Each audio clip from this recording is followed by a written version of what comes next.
ඔයාලා යාළුවෙක් ගෙදර නෑදෑයෙක් කෙනෙක් ගෙදර ෆන්ක්ෂන් එකකට ගියාම සමහරට ගේ ඇතුළට ගියාම දකීවි අමුතුම වර්ගයේ කලර්ස් වගේක්. ඒ කියන්නේ ඔයාලා ගෙදර තියෙන කලර්ස් වලට වඩා වෙනස්ම වගේ කලර්ස් වගේක් පේන්ට් කරලා තියෙන ඇති බිත්තිවල.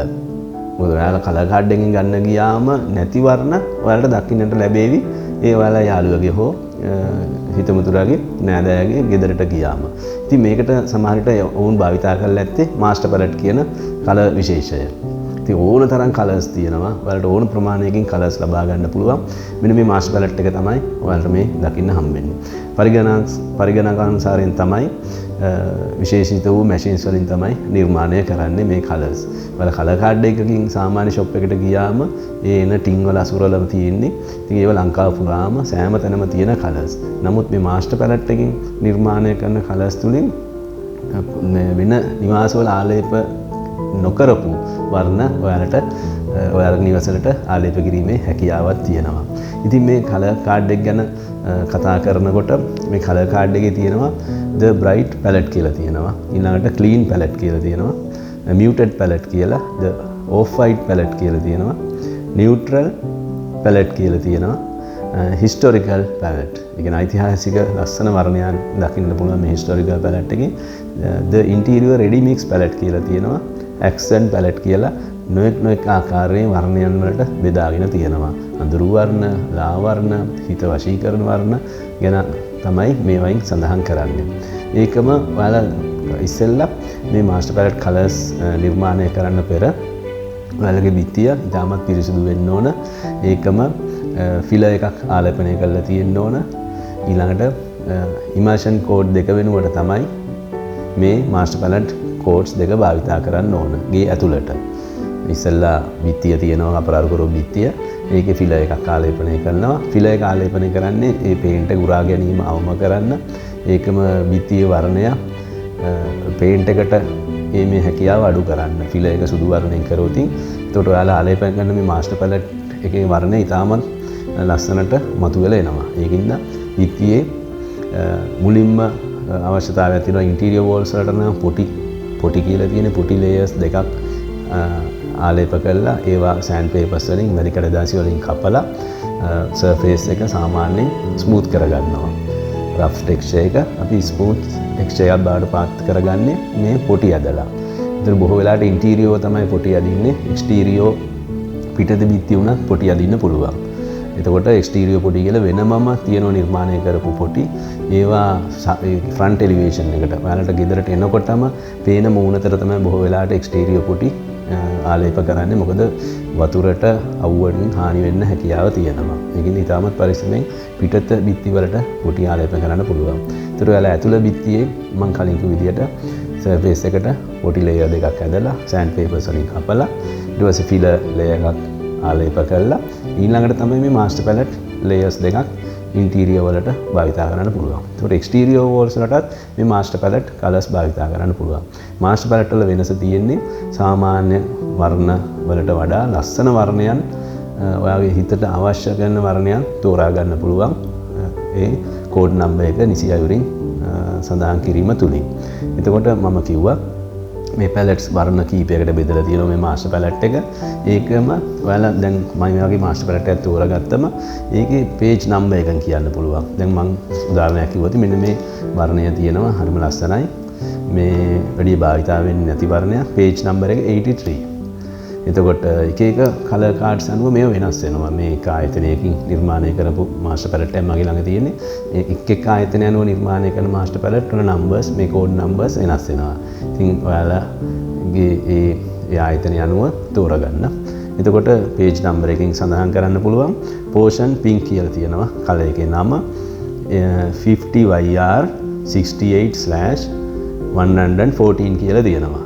ඉතින් ඒ කියන්නේ පෝෂන් පින්ක් කියන්නේ නම 50යි YR 68යි මෙහෙම ඉරක් 114 කියන කෝඩ් නම්බර් එකෙන් තමයි සඳහන් කරන්නේ. ඒතර මේ නම්බර් එක එන්ටර් කරාම පරිගණකයට මේ මැෂින් එක තුලින් මේ වර්ණය නිර්මාණය වෙලා එනවා. ඒතර ඔයාලට මුලදී ලීටරයක් අරගෙන ගෙදර ආලේප කරා නම් සුදුසුද කියලා බලන්න පුළුවන්. ඊළඟට පුළුවන් ලීටර් 4ක් 10ක් 20ක් වුණත් නිපදවා ගන්න. එතකොට නිපදවා ගන්නකොටත් ගෙදරට අවශ්‍ය ප්‍රමාණය ආසන්නව නිපද ගන්න හොඳයි. මොකද බැච් එකෙන් බැච් එකට ඒ කියන්නේ ඔයාලා මිශ්‍ර කරන අවස්ථාවෙන් අවස්ථාවට වර්ණ යම් ප්‍රමාණයකින් වෙනස් වෙන්න පුළුවන්. පරිගණනානුසාරයෙන් මිශ්‍ර කරලා. ඒකින්ද පුළුවන් තරම් වැඩි ප්‍රමාණයක් නිර්මාණය මේ නිපදවාගෙන ළඟ තියාගන්න. ඊට කලින් ලීටරයක් අරගෙන ගැලපෙනවද කියලා චෙක් කරගත්තට සුදුසුයි කියලා පරීක්ෂා කරගත්තට කමක් නැහැ, වඩා හොඳයි. ඒතර ලීටරේ ලීටර 4, ලීටර 10, ලීටර 20 වගේ වුණත් ඔයාලට ලබා ගන්න පුළුවන් මේ මාස්ටර් පැලට් කලර්ස්. එතකොට දැන් මෙතන මම කිව්වා කලින් කෝඩ් නම්බර් එක කියන හැටි අපි හිතමු 50BB කියලා. 50 වලින් කියන්නේ indicates the scale of පරිමාණය තමයි කියන්නේ. 50 කියලා තියෙනවා. 50 BB අපි හිතමු 0.8/129 කියලා. 50න් සඳහන් කරන්නේ එතකොට පරිමාණය, මේ වර්ණයේ තියෙන වර්ණ පවුලේ පරිමාණය කියන්නේ 0.99 වෙනකම්ම මේ වර්ණයන් ස්කේල් එක වෙනස් වෙන්න පුළුවන්. එතකොට RR කියලා කියන්නේ red මිශ්‍ර, රතු මිශ්‍රණ තමයි RR.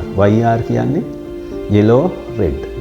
ඊළඟට GY කියන්නේ green yellow. අන්න ඒ ආකාරයෙන් තමයි මේ වර්ණ නාමකරණය සිදු වෙන්නේ. වර්ණයන් ගොඩාක් තියෙනවා මෙතන. ඊළඟට දැන් ඔයාලට සඳහන් කරා 50 වෙන්නේ මොකද්ද? 50 කියලා ඉස්සරහින් සඳහන් කරන්නේ ස්කේල් එක. BB කියලා තියෙන්නේ එතකොට blue මිශ්‍ර කරලා එන වර්ණයක් තමයි එන්නේ. අපි හොඳටම දන්න BB කියන්නේ නිල් පාටට හුරු වර්ණයක් තමයි නියත වශයෙන්ම එන්න ඕන. ඊට පස්සේ digits දෙකක් තියෙනවා. ඒවෙන් represent කරන්නේ light reflectance value කියලා තියෙනවා. LRV කියලා තියෙනවා. එතකොට greater value ලොකු value එකක් කියන්නේ lighter the color ලා වර්ණයක් එන්නේ. ඒ ආගේ අඩුයි කියන්නේ dark color එකක් එන්නේ. අන්න ඒවත් ඔයාලා කෝඩ් නම්බර් එක දැක්කම ඔයාලට මතක් වෙවි මේ වරුණ මනම්පේරි YouTube එක හරහා එදා මේ වගේ දෙකක් කිව්ව නේද කියලා වරුණ මනම්පේරි. ඉතින් මේ නම්බර් එක දෙනකොට ඔයාලා මේවත් දැනුවත් වෙලා ඉන්න. එතකොට මම ගියා 50BB මේ උදාහරණයක් වශයෙන් ගන්නේ 50BB 0.8/129 කියන එකෙන් 50 කියන්නේ ස්කේල් එක. එතකොට ඒක 99 වෙනකම් වෙනස් වෙන්න පුළුවන්. BB කියන්නේ ඒ වර්ණ blue එකතු වෙලා හැදෙන. ඊට පස්සේ digits දෙකකින් කියන්නේ LRV කියන value එක, light reflectance value එක. අන්තිම අකුරු තුනෙන් කියවන්නේ chroma of the color. chroma of the color කියන්නේ තීව්‍රතාවය. එතකොට 6 නම්බර් එක ලොකු අගයක් ගන්නව නම් ඒක brighter color එකක්. පොඩි අගයක් ගන්නව නම් ඒකෙන් පැහැදිලිව ගන්නවා less intense color කියලා. තීව්‍රතාවය අඩු වෙනවා එතෙන්දී. ඉතින් මේව ගැනත් ඔයාලා දැනුවත් වෙන්න නම්බර් එක ඔයාලට නියත වශයෙන්ම කියන්න වෙනවා මේ මාස්ටර් පැලට් වලින් වර්ණ ලබා ගැනීමේදී. ඉතින් මුලදී ලීටරයක් ගෙනල්ලා විත්තියේ ආලේප කරලා බලන්න. මෙහෙම අඩියේ ප්‍රමාණයක කුඩා ප්‍රමාණයක කලර් එක ආලේප කරලා බලන්න ඕන නම් කලර්ස් කීපයක් ගෙනල්ලා ආලේප කරලා බලන්න. සාමාන්‍යයෙන් කලර් කාඩ් එකට වඩා මේ වර්ණ නිපදවීමේදී අමතර මුදල පොඩි ප්‍රමාණයක් තමයි වැඩි වෙන්නේ.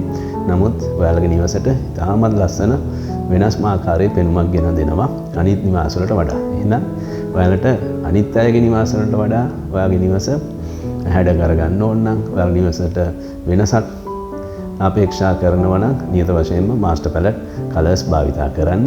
ගොඩාක් අය මෙහෙම මාස්ටර් පැලට් කලර්ස් ගැන, පර්ල් පේන්ට් ගැන දැනුවත් වෙලා නැහැ. ඉතින් වරුණ මනම්පේරි YouTube එක හරහා දැනුවත් කරන්න බලාපොරොත්තු වෙන්නේ ඔයාලා මේ වගේ නොඑක් විවිධාකාරයේ දේවලුත් ඔයාලගේ නිවසට එකතු කරන්න. ඒතර ඔයාලගේ නිවස තුල සැරිසරනකොට උනත් බිම් මහලට එක වර්ණයක් භාවිතා කරන්න, උඩු මහලට තවත් මාස්ටර් පැලට් කලර්ස් භාවිතා කරන්න. කිහිපයක්ම භාවිතා කරන්න. ඒතකොට නිවස තුල උනත් ඔයාලා සැරිසරනකොට වෙනසක් දැනෙනවා. මනසටත් අමුතුම ආකාරයේ වෙනසක් මනසට උනත් දැනෙනවා. ඉතින් ෆීලිංගස් වෙනස් වෙනවා. ඉතින් අඩු වියදමින් කරගන්න පුළුවන් දේවල් තමයි ඔයාලා ස්ලේට් ටයිල්ස්, වෝල් පේපර්ස්, ඊළඟට පේන්ටිංස් භාවිතා කරන මීට වඩා වියදම අධික වෙන්න පුළුවන්. තාමත් අඩු වියදමකින් නිවසට අලංකාරයක් ගෙන දෙන ක්‍රමවේදයන් තමයි වරුණ මනම්පේරි YouTube channel එක හරහා ඔයාලා දැනුවත් කරලා බලන්න. ඉතින් අපේ වටිනා කාලය සැලසුම් නිර්මාණයට තියෙන කාලය අපි ඔයාලට කැප කළා මේ ගෙන එන්නේ ඔයාලගේ නිවසට මේ දේවල් ඇතුළු කරයි කියලා බලාපොරොත්තු ඇතුව. එහෙනම් වරුණ මනම්පේරි YouTube channel එකට ඔයාලා subscribe කරලා කනිත් අයටත් දැනගන්න, මේක share කරන්න, මේ YouTube එකේ ඇතුළු කරන දේවල් ඔයාලට මොන හරි කමෙන්ට් කරන්න අවශ්‍ය දෙයක් තියෙනවා කමෙන්ට් කරන්න. නැත්නම් contact number එකත් අපි සඳහන් කරලා තියෙනවා. අවශ්‍ය නම් කෝල් එකක් දීලා අවශ්‍ය දෙයක් දැනගන්න පුළුවන්. සුන්දර නිවසක් ගොඩනගනවා කියන්නේ අපේ ආදරණීයන් වෙනුවෙන් ජීවිතේ කරන ලොකුම ආයෝජනයක්. ඒ නිසාමයි අනාගත පරපුර ගැනත් හිතලා නිවසක සුන්දරත්වයේ වගේම ශක්තිමත් බව හා කල්පවත්ම ආරක්ෂා වෙන විදිහට නිසි ලෙස සැලසුම් කළ යුත්තේ. නිවස නිසි ලෙස සැලසුම් නොකළ නම් මේ අත්දැකීම් ඔබටත් ඇති. නිවස ගිලා බැසීම්, ඉරිතලා යෑම්, තරප්පු පෙළ ගැටලු, බිත්ති දියසීරා මතුවීම, වහින අවස්ථාවලදී ජලය නිවසට කාන්දු වීම, නිවස ඇතුළත රස්නය වැඩිවීම, විදුලි සැලසුම් නිසි ලෙස නොකිරීමෙන් බිත්ති කඩා නැවත වෙනස් කිරීමට සිදුවීම, ජලනල සැලසුම් නිසි ලෙස ලබා නොගෙන නලසවි කිරීමෙන් කාන්දු වීම හා අශෝභන ලෙස ඒවා දර්ශනය වීමෙන් නිවසේ සුන්දරත්වයට හානි කිරීම ආදී ඇතුළු නොයෙකුත් දෑ. දැන් මම ඔබට කියන්න හදන්නේ මේ ගැටලු මගහරවාගෙන ශක්තිමත්ව කල්පවත්නා ලෙස නිසි අයුරින් නිවසක් සැලසුම් කරන ආකාරයයි. ඒ සඳහා ඔබ කළ යුත්තේ ගෘහ නිර්මාණ සැලසුම සමග ස්ට්‍රක්චරල් ප්ලෑන් එහෙමත් නැත්නම් ව්‍යුහ සැලසුම් ලබා ගැනීමයි.